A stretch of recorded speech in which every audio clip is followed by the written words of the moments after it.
what ends up happening is like that shooting for 100% then ends up just leaving you at 0% because you're not getting anything done. So sometimes 85% is better than 0%. Have you ever noticed that some of the best ideas come from unexpected places? Your next breakthrough may come from a leader facing similar challenges, but in a completely different sector. Welcome to Chief Influencer. I'm your host, Anthony Shop. Join us as we explore how today's successful leaders inspire, influence, and connect with others. Chief Influencer is a production of Social Driver and the Communications Board, who have teamed up to spotlight how great leaders and communicators are making their impact in the world. This episode is brought to you by the George Washington University's College of Professional Studies. With in-person and online programs, ranging from master's degrees in public relations strategy to certificate programs in digital communications, GW offers more than just the credentials to help working professionals get ahead. It prepares them to be leaders in their field. As a proud GW graduate myself, I can attest that faculty members combine academic rigor with real-world lessons that can't always be found in textbooks. Check out cps.gwu.edu for more information. I am so excited to introduce today's guests, Ati Williams and Jess Banks. You may know them from the popular Netflix show, Hack My Home, which was one of the top trending shows upon its release, and it is amazing and so much fun. So if you haven't checked it out, you have to. Well, let me introduce each of them. This is the first time we're having two guests together, which is really fun for us at Chief Influencer. Ati is a self-proclaimed renovation ninja, a licensed general contractor, designer, and the mastermind behind Honeycomb, which is a platform that allows homeowners to experience the creative process of renovating and designing their own beautiful homes. Her interest in renovation sparked when she purchased her first home in 2004, and since then she's worked on numerous renovations from cosmetic builds to complete gut rehabs. Jess Banks is a renowned inventor, entrepreneur, and roboticist with degrees in engineering and robotics from MIT and physics from the University of Michigan. She's the founder of RockPaperRobot, a kinetic furniture company that transforms traditionally static furniture into interactive objects. Jess has gained recognition for her versatility and thought-provoking designs. Ati and Jess work together as consultants on home optimization and as keynote speakers. Welcome, Ati and Jess. We're so excited to have you today. Thanks for having us. I'm excited to be here. Well, I mentioned that, you both do speaking. You both just spent time at West Point, and I wondered if you could just start us off by telling us, what were you doing there?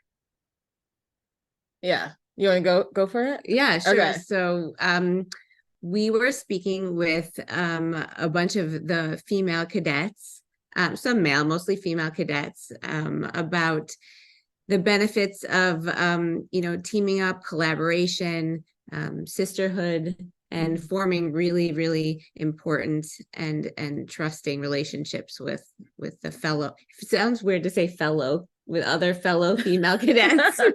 That's not the right way to say it. But yeah. One of the things we didn't realize was that West Point actually only has only 25% of the cadets are women, which apparently is a really huge improvement from before.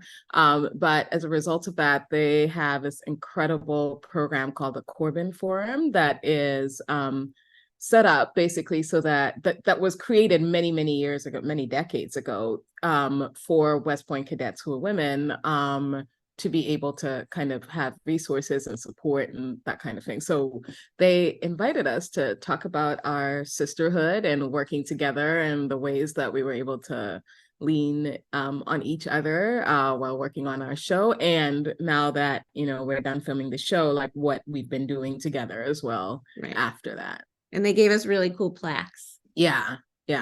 We also realized there is no way in hell we would have ever gotten into West Point. I mean, these girls and guys were total badasses. Like the process to get in is super grueling. There was such impressive young women and men. And it was a very, very cool experience. Even if we got in, I'm not sure we could have stayed in. No.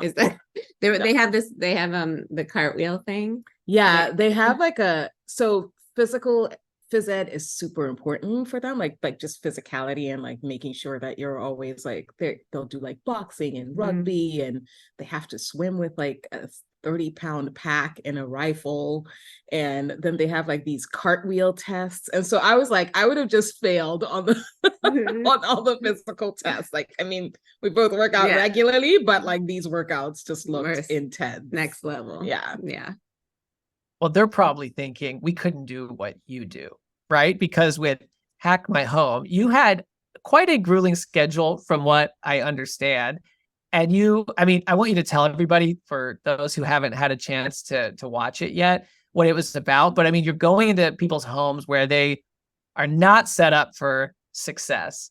And then you're having to, in a very short amount of time, like you're kicking them out. They're not giving you input, and you're transforming the homes and doing it just like through the most fun, innovative, tech savvy, creative solutions, which are just such a joy to watch. And so I'm sure they're going, how do you do that? But like, tell everybody a little bit more about the show and what that was like. Yeah. So the show is basically, some people say a home renovation show. We actually talk about it a little differently. It's really a space transformation show, where that's very based in collaboration and has a very heavy technical side to it in terms of the engineering hacks and innovations that are done. And so there are 4 co-hosts. So Ati for construction, I'm engineering. Mikel Welch is design, and then Brooks Atwood is innovation. And we come together, we assess the situation. Each family has a very different and very unique needs, really, and also like very different environments, and then we go in and we try to really optimize for efficiency and functionality and joy, and all the things that the family might need. Yeah, she got it right. That's it. Phew, that's the show we were working on. In terms of how you work together with one another and how you work with your team, I mean, do you find that is one of you the left brain and one of you the right brain, and then you find a way to come together and sort of, bring those qualities together to create something even better, like 1 + 1 = 3? Yeah.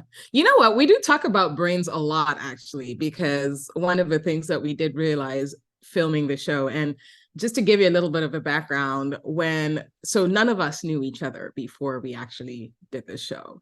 And so they had to do something called chemistry tests, which is like an industry thing where they like try to mix up different groups of people and see how well they do together. And so I think probably part of it is like how well we get along, but then I think part of it is also like how we complement each other. Yeah. Right. And it's like overlap plus different. It's like the whole Venn diagram of people. So how you kind of the overlap plus the individual space is just as important too. Yeah.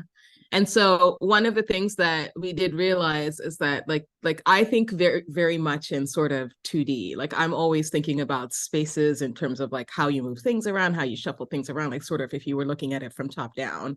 Jess is always very scientific and like kind of like constantly thinking of like the calculation behind things and how things move together. And like, I kind of like in my mind, like if I look into her brain, I'm assuming there's just like gears like going all the time and robot sounds and stuff like that. And then Brooks, like we actually would joke and he'd say like he thinks in like 5D because a lot of it is like woo-woo sometimes, and it's like what is the fifth sense or whatever it is. And then Mikel's very much about like textures and colors and like just that visual, that aesthetic look. And so when the 4 of us would come together thinking through things, like we could all think of, because all of us all of us are designers, all of us have a design brain, but it's like how we approach design is different. And so we would all then be able to like give input based on really how our brains function. And that led to like how we execute on the solutions then, right? So it's like some things Ati might be like, no, that's not possible because you have to think about structure of the home, or you have to think about XY, or there might be power issues, or there might be weight issues, or there might there might be a design element that we can't achieve because of space or something like that. So everyone really has the ability to contribute, which is cool. That's great. It's when you watch the show, it's like it'll be like a 1-minute clip of you all four in this like creative brainstorming session, and then it's like you kind of have a little bit back and forth that you describe, and then you sort of land on something. What was that? I mean, I know when you film something, like only a fraction of it makes it in. What were those sessions like? They were 3 hours long, Yeah. first of all, like minimum. I mean, what you would see would be like the 1-minute clip or whatever, but they were pretty long. So by the time we're like landing on something, there's been a lot of discussions around it. So you're just kind of like seeing really maybe the tip of the iceberg. But there's definitely a lot of ideas that like never made it past editing. Right. And even in those brainstorms, you know, sometimes it's still TV, right? So there's sometimes where we know maybe it's not that we are just thinking about it for the first time when we come together. Clearly, like no project could ever get done if you're suddenly like, hey, everyone, here's the situation, right?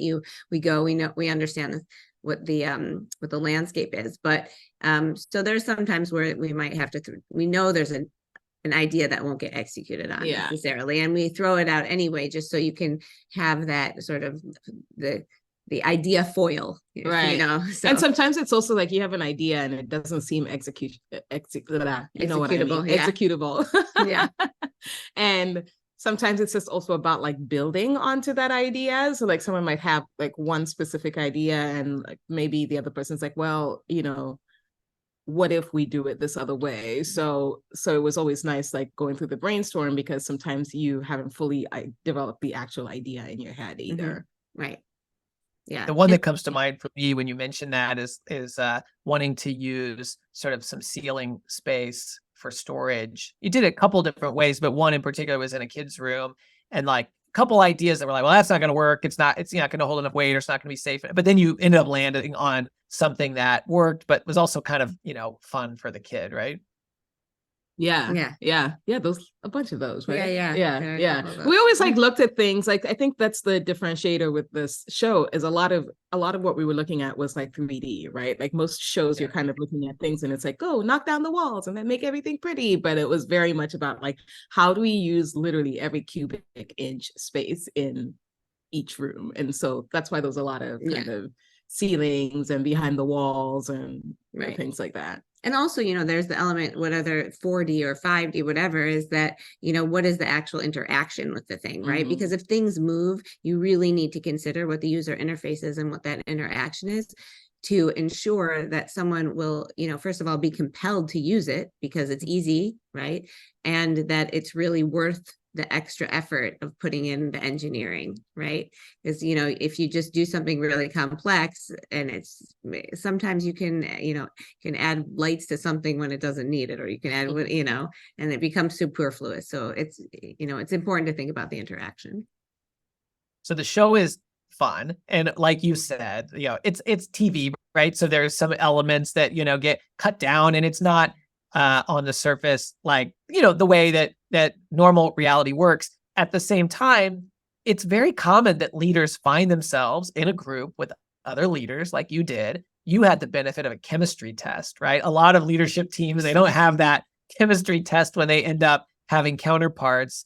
And you had to figure out a way to solve problems together. And I'm wondering if you could share a little bit about what you learned from one another. Perhaps each one of you, you know, from what did Jess learn from Ati and vice versa, and, you know, maybe from your other cast members too, that you now take back into the work that you're doing, you know, after Hack My Home.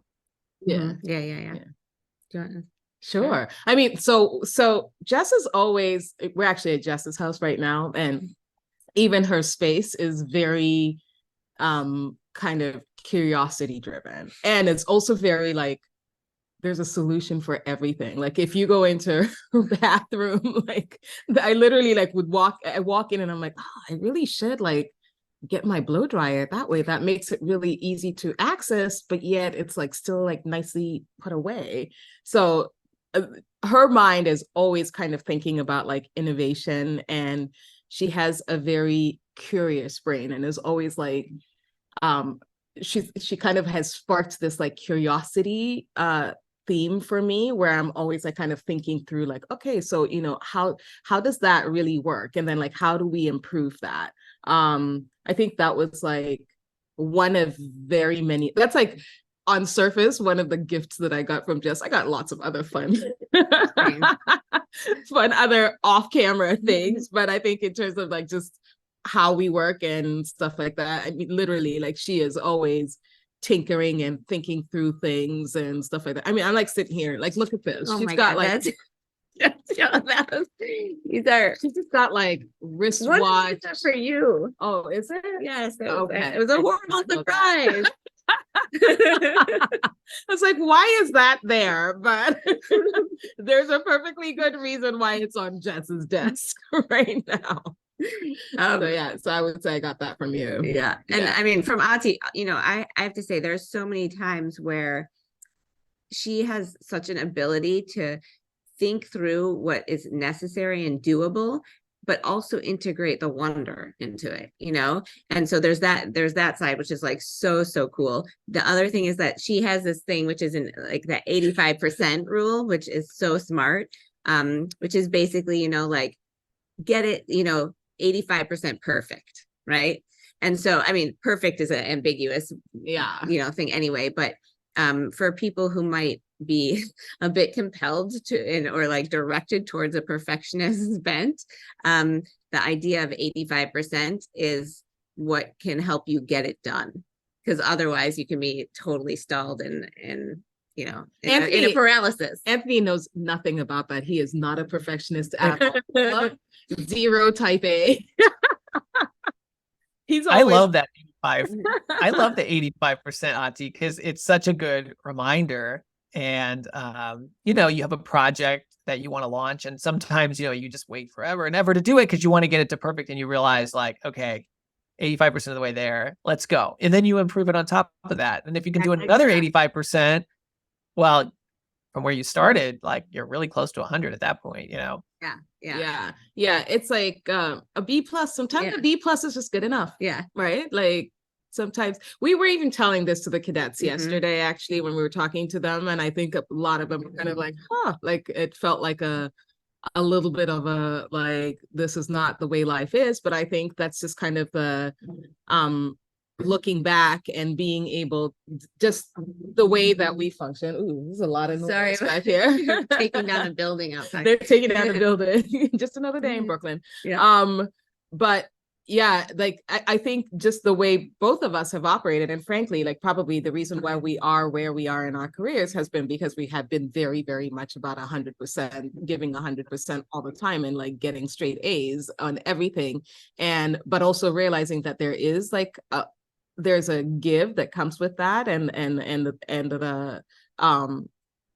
there's like a, what's the word, like a, or maybe like some like a sacrifice. There's a sacrifice that comes with that, and that sacrifice might just be like sanity or even getting things done, because what ends up happening is like that shooting for 100% then ends up just leaving you at 0% because you're not getting anything done. So sometimes 85% is better than 0%. Right. It's a good lesson. I wonder, you mentioned kind of, throughout your careers and what led you to this. I'm sure so many people are flipping through, they see top trending show and they wonder, how does this happen? How do these people find themselves here? I'm sure you may have asked yourself that question, but I wonder if you could just share a little bit about how did you find yourselves working together on this Netflix show, Hack My Home? Like, where did the journey begin and how did that come together? I mean, it started much earlier for Ati, I found out about the whole thing. It was right, like in the midst of the pandemic. Yeah. I got the call the morning, actually, the initial contact, my first like meeting with the, talent scouts, I guess you would say, was like the morning of the elections in like 2020. So to give some context, like this is how long stuff takes, right? Like my first conversation was like November 4th of 2020, and the show did not happen until July 2023, but there was stuff going on all through that time. But so for me, I had done another show before, and I'd done an HGTV show before, and which is a great experience, but it also was one of those things like then, so once you're out there, then there's like people reaching out like, hey, do you want to do this? Would you be interested in this? And I was like, no television for me, I'm not interested. It doesn't pay well enough. But then when I did hear about this being an ensemble cast and kind of the concept, and it was like smack in the middle of COVID when everyone was like already struggling with the spaces that they're in, because, you know, your living room had to be, your home office had to be like your kids' teaching space and all of that stuff. I was like, okay, this seems like something that is actually substantial and that like can make an impact. And so, and because it was like an ensemble cast, like where we would be collaborating and cooperating, that seemed like a little bit more enticing in terms of a show concept. And so that's kind of how it started out. And then so Brooks and I were the first ones that got cast, and then we did a bunch of different chemistry tests, and then Jess walked in and they were like, of course, she's great. To this day, actually, it's funny because I joke, like, to this day, nobody actually ever said you got the job to me. So like, it was just like someone called me and was like, oh, hey, can you talk about the show? And then I was like, sure. And then they're like, can you do a chem test tomorrow? And I was like, sure. So, I mean, actually, then I thought it was a drug test. And it was right in the middle of COVID. And I was like, no, actually, I was like, I've been home with my family for like 3 months already. Like, I need a couple days. And so then they're like, you know, they're like, it's personality chemistry test. And so then I was like, okay, I'm clearly an amateur. And you know, and then did that. And then they're like, can you do another one? And then can you go to, you know, LA? Yeah, then we went to LA. And then can you do, you know, then can you do this? And then can you sign this contract? But no one ever actually was like, congratulations. And now can you show up in Atlanta and live there for 5 months while we film like 10 to 12-hour days, 5 days a week? Yeah. Right. Yeah. Still. Yeah. Yeah. My gosh. It just happened, I guess. It just sort of rolled and happened. Wow.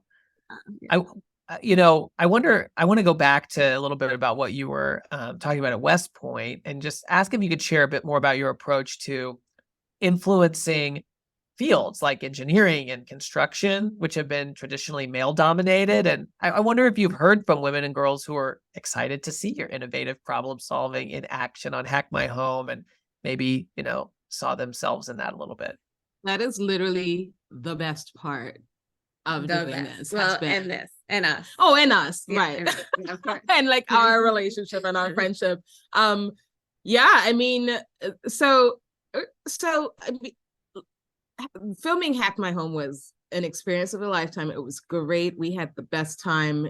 We had the best of times and the worst of times, but part of it is just like television's grueling. It was a lot of work.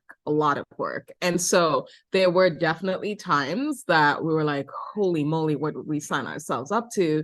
And I think that the thing that just kept both of us going the entire time was that, like, knowing that there were young girls and young Black girls out there who needed to see themselves reflected in some things that they're interested in that don't necessarily show up. I mean, and the reality is, like, we're also like not the stereotype in our respective fields. Like part of it was like, actually, I think initially there was a lot of like kind of like hoping that we would stay in our lanes, and then they realized like actually making us stay in our lanes doesn't really like make for good television, because we have never really, if we stayed in our lanes, we would not be where we are right now. Right. And so I think the thing that was like that the thing that's been the most exciting has literally been like the random DMs that you get, or like emails, and it's parents sending us pictures of like their kids like hacking their own rooms, or like doing little like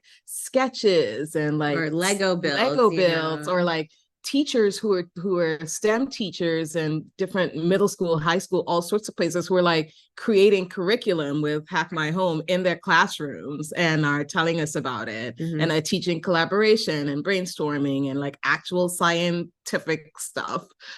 So that's been like the coolest thing. Yeah, for sure. I think it's really powerful when you think about, you know, work that each of you individually has been passionate about throughout your careers, but then like, how do you influence more people? How do you scale that that idea and that message. And obviously being able to do that by, being on a popular streaming platform is, obviously a way to scale your influence, but then to get that feedback loop from others that it's landing the way that you hope. I mean, that must be really reassuring, but I wonder if it also charges you up to think about, well, how can I continue to influence people? Because I can really make an impact here.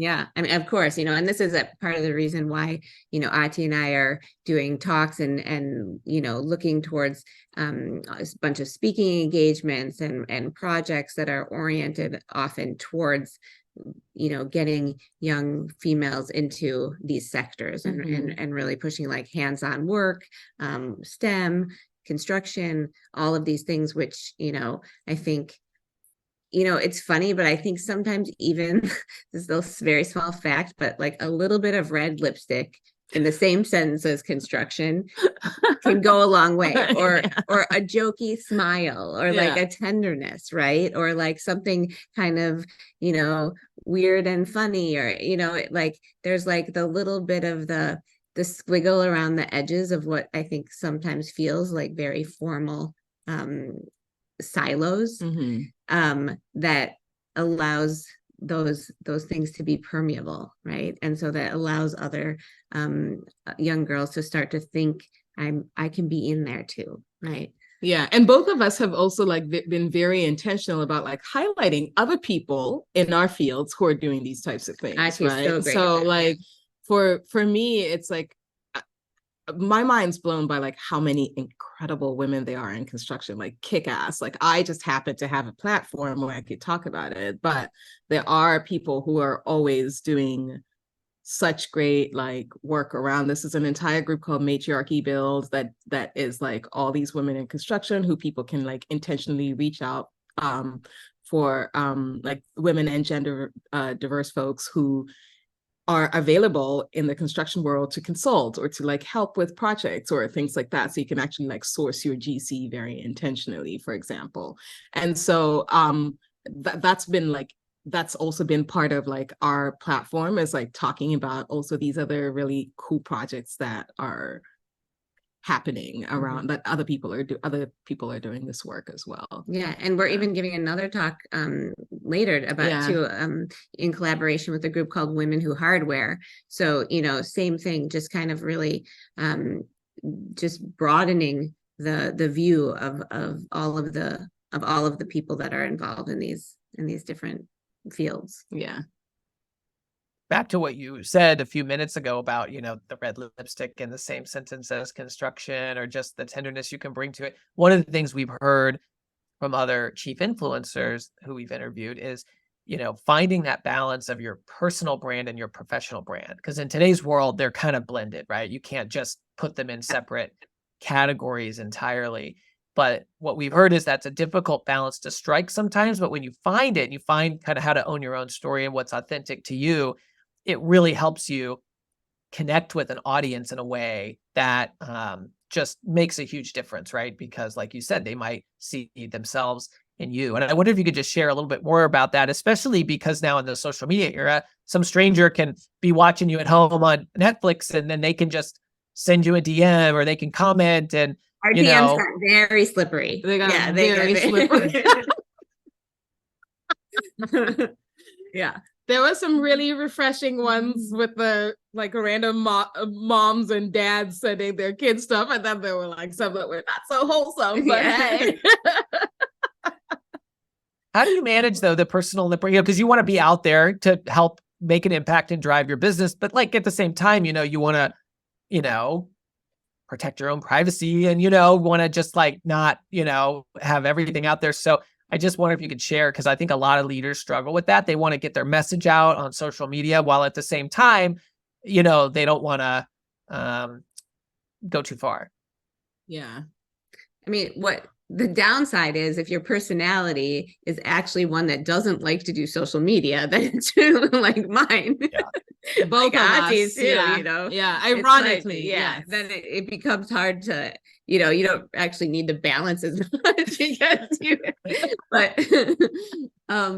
but I think, I think really there is when it comes down to it, when you start to make content or you start to put out messaging, it will be so onerous if it isn't true, if you're not being authentic. Like, I mean, I think for our personalities, like it will just be like too much effort to fake it. It's too much work, really, to like not to like try to act like it actually is too much work to try and separate it sometimes. I have found that yes, people want to know like what kinds of things that we're doing at work and stuff like that, but then also like there is that personal connection, right? And quite honestly, like the most popular like reactionary posts that I get are like about like my kid. Like she's way more popular than I am on like social. As she should be. She is way cooler. But very cool. But I think like I don't know about you, Jess, but I kind of feel like both of us also have never, like, you know, when people say that they struggle separating their personal and their business brands, I personally don't feel like I've actually ever had that struggle. Because I've always been like really clear on like the reason why I'm good at what I do is because of who I am. And so I've never really felt like I needed to separate it. Obviously, like I'm not like out, you know, occasionally I might like show tidbits of like other things, but like I'm not out there being like, hey, this is what I'm eating for lunch, or like, you know, this is who I'm dating, or like whatever. But like for the most part, just who I am is like what makes me good at what I do. And there's a lot of people who are like way more talented than we are in lots of different ways, but it's just like, it's like the us in it is like what makes it different. Accessible, and you know, and also, also and accessible, correct. Also I think because we're multifaceted, so it's not like you have one you and one your business, right? There's like this whole miraculous self-reflecting diamond of stuff, and then you know you have one facet that goes out and another facet over here and here, you know. So I think that it's like sort of a melange of all these different things. And we always thought it was really interesting because, you know, this is like kind of TV lingo, but every time like you would see like our faces or whatever on TV, there's usually like what they call the lower third, which is your description. And it would always be like Ati Williams, construction, or like Jess Banks, engineering. And it's kind of hard to define yourself in just that lower third, right? Like the lower third really should be very multifaceted. It should be like Jess Banks, engineer, friend, a rolling banner, like, you know, like a rolling banner, basically. That's like, there's all sorts of, you know, expert smoothie maker, like, thank you. Like all the things, you know. I like what you said there, Jess, like this diamond, you know, with different facets. I think that and just kind of thinking of your identity that way. You said it better than I forget the adjectives you had around it, but that diamond, I think, is a really good way of thinking about it. We're talking a lot about, you know, how do you influence others? How do you scale that influence? And on the show, Hack My Home, you obviously help people hack their homes to, you know, make them better and more livable and achieve things that they never thought was possible. But I know you're also both big believers in brain hacking and influence through design, which can last even when you're not there anymore. I wonder if you could talk about that, because I think that's such an interesting concept, and it's interesting for leaders, even if they're not in the construction or engineering world, to think about how can I design systems so that the influence can persist even when I'm not there.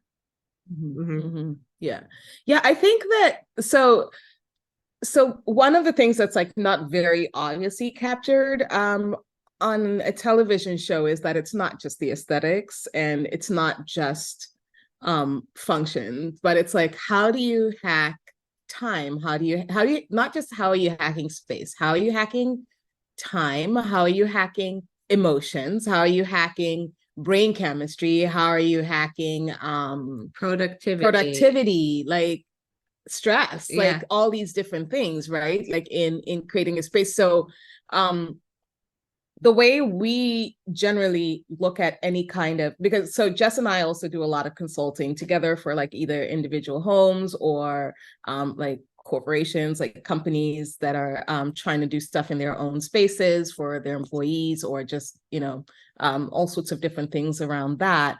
And we try to figure out how do we not just create a space that's pretty, but like create a space that actually helps with improving like the value of your life. Right.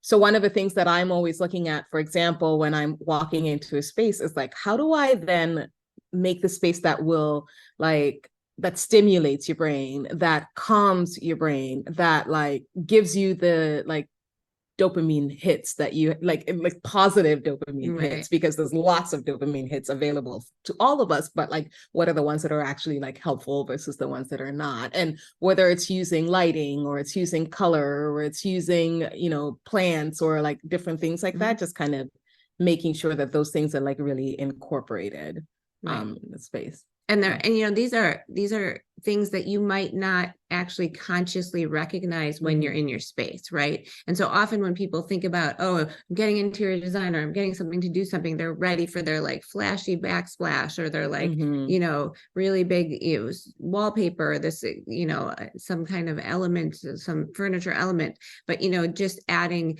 you know, a mirror in the right place that will reflect more in light internally or make a space feel taller, or using color to make a space feel taller will affect how you feel when you enter, and you don't necessarily, you're not thinking about it because you don't know the alternative. You don't know that like, oh, it would have felt smaller otherwise. You're only thinking like this feels this one way. Right. And so like, you know, and that kind of thing persists. I mean, we see all the time how design elements persist in our daily lives. I have like bumble thumb because of the way, you know, they designed how to swipe on an app for dating, right? And now I have bumble thumb.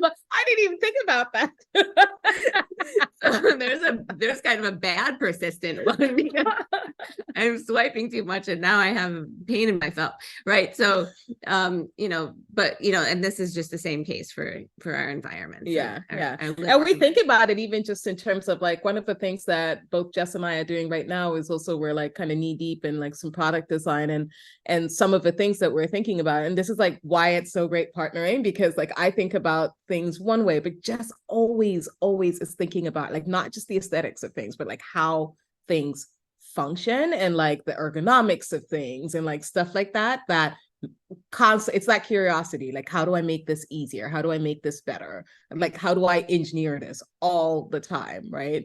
But then Ati's like, oh, we see this marketing positioning that's like super interesting, right? And so like, and I'm like often so amazed about like, we talk about space, but like her idea of space is like the world of land, like so much landscape, right? It's like a strategic space, right? It's a marketing space. It's a, you know, engagement space. And so like all of those things that you can apply the mindset of construction to. Yeah. It's fascinating.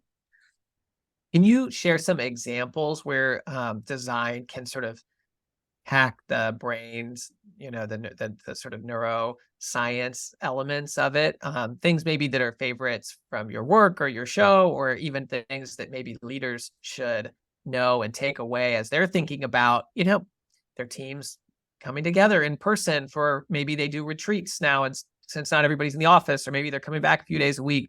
I would just love to hear some of the things that you've landed on that are really great for the brain hacking. Yeah, I think one of the ones that is like always kind of front and center is like how you set up your workspace, right? Like, because a lot of people are working from home right now, right? And traditionally, I think people have always like kind of squished their desk to the corner somewhere in whatever available wall space there is. And there are, just depending on the space, just like, and this is kind of thinking through, obviously a lot of the stuff is like space dependent, but like actually shifting out your working space from the little corner on the wall, and then like having the right lighting, whether you're maximizing the natural light in your space. If you don't have natural light, you can always still like get, you know, lamps that do simulate natural light, and that actually will then keep you working longer. Like you know, it's like you're getting like your vitamin D sun boost while you're doing your regular work, and that just keeps your brain functioning longer. When you do squish your desk in the corner somewhere, it actually just reduces your productivity, right? And so so that's just like one that's like I guess an easy tactical thing that you can do. Another thing that I think people overlook is a sense of smell, right? So adding some kind of a certain fragrance, and I'm not talking about perfume or like a room freshener, right? But like very specific and pointed essences that can, you know, really, really elevate a space, can calm a space, can energize a space. You know, so I think that is very, and you know, like one thing I've done for like many years is to use those kind of smells to help me context switch, right? And so, and I think really... she used to do this I forgot about that. She used to do this on set all the time, right? So she had like a bunch of like very like fragrancy smells, right? And if she's like, she feels like she can't, like she's like just stuck on one different concept and wanted to be able to like think through things in a different way, she'd take out her little like stash of smells and smell something different, and it like triggers a different part of her brain and gets her to like think contextually in a different way. It was very cool. And I mean, you do this now with the projects that you're working on for like making the home feel relaxed and around that. So, you know, candles are amazing, and for little pillows that have like one of my favorite products now is that they have these little pillows, these bamboo pillows that actually are infused with lavender. So it's like kind of just relaxing in the nighttime when you put your head down. But they also have the texture of like they have bamboo inside, but they have a satin pillowcase. And so it's just things that look pretty, but then they also have that like practical neuroaesthetic element to it. That's great. Yeah, I think it's fascinating to think about how you can build those things into designs and how we can even bring that into the professional setting. You know, having the right scent in the room for a brainstorming meeting or something like that. And even if it's, I mean, you're just giving these ideas, even if you're meeting with a group on Zoom, like you could send that essential oil to everyone, and like everyone could smell it at the start of a meeting, and you could sort of have this shared experience. Even oh my God, we should start a new company called Zoom Fumes. Oh, that's a good one. Zoom Fumes. I like that. Oh my gosh. Here. Literally, this is what happens all day with a team. Like, oh, we should do this. A list of companies, I'm sure. There are a lot of companies. There's a lot of companies dying in our Google Drive idea folder. One of the last things I want to ask you, just before you tell us what's next for you, just a lot of leaders, a lot of chief influencers tell us they get inspiration outside of their, you know, industry. They're not getting their best new creative idea from their peers necessarily, but from other groups they interact with. And you both are interacting with lots of different industries and lots of different ideas. I wonder if you could just share any of the unlikely sources of inspiration that you found outside of, you know, your own industries or peers. I mean, I don't even think it's about industries. Like, I mean, I think we even get inspiration from like leaves, you know, or like the sidewalk glistening after the rain. It's a little bit of a challenge because both of us are total vision brains. And Anthony, you probably 100% fully understand this concept because you're always like, ooh, that's like, you know, you're always like in your mind solving things.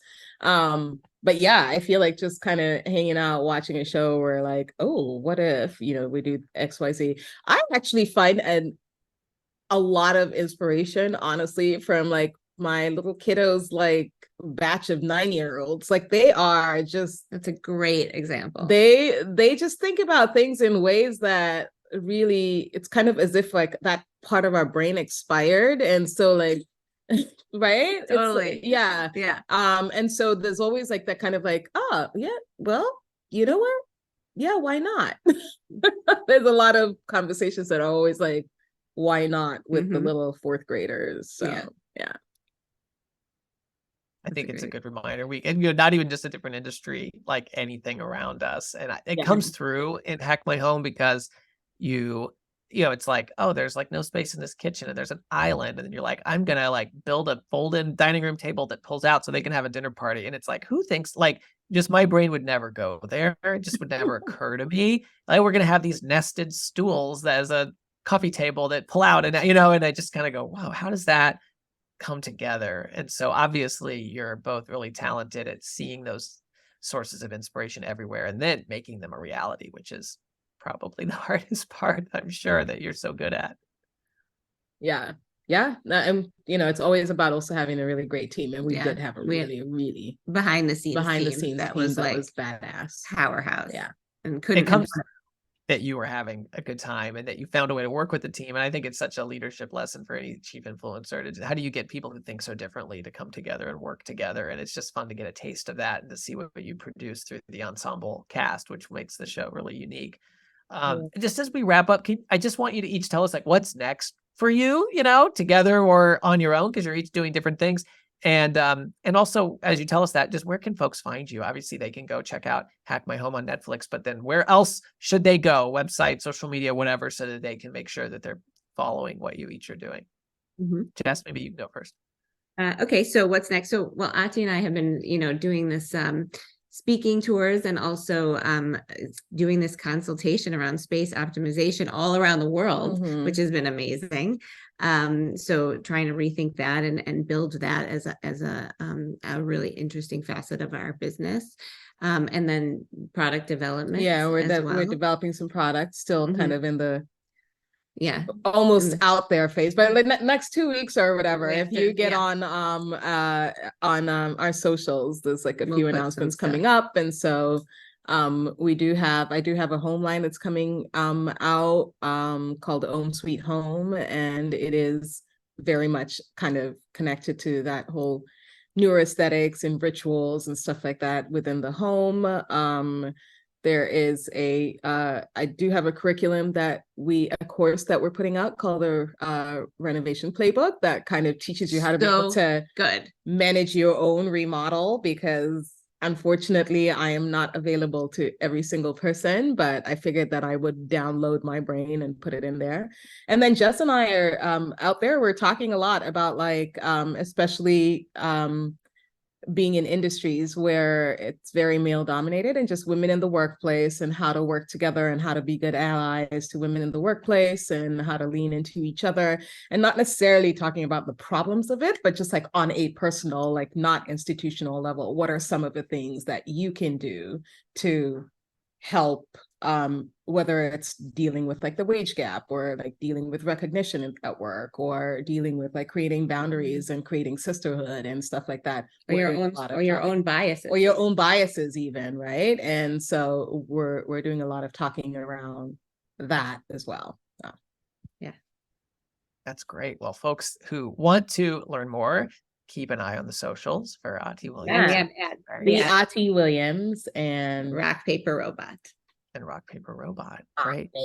RockPaperRobot. Well, Hack My Home is. I just sound like beeps to her, I think. Yeah, like an R2D2 or something. Yeah. Hack My Home is an amazing show on Netflix. It is so fun. I think the only downside is you will look around your home and then start to see all of these things that you wish you had the talent to yourself make happen, because you realize the possibilities in a way that you could have never seen before, which I'm sure will keep you both very busy as folks look for help with the consultation. So Jess Banks, Ati Williams, thank you so much for being with us today, and congratulations on your recognition on Netflix and now as a chief influencer. Thank you so much. All righty. Amazing. Thank you for joining us for another episode of Chief Influencer, a production of Social Driver and the Communications Board. If you know a leader who should be featured as a chief influencer, please nominate them at chiefinfluencer.org. For show notes and more, visit us at chiefinfluencer.org or follow Chief Influencer on LinkedIn. Until next time.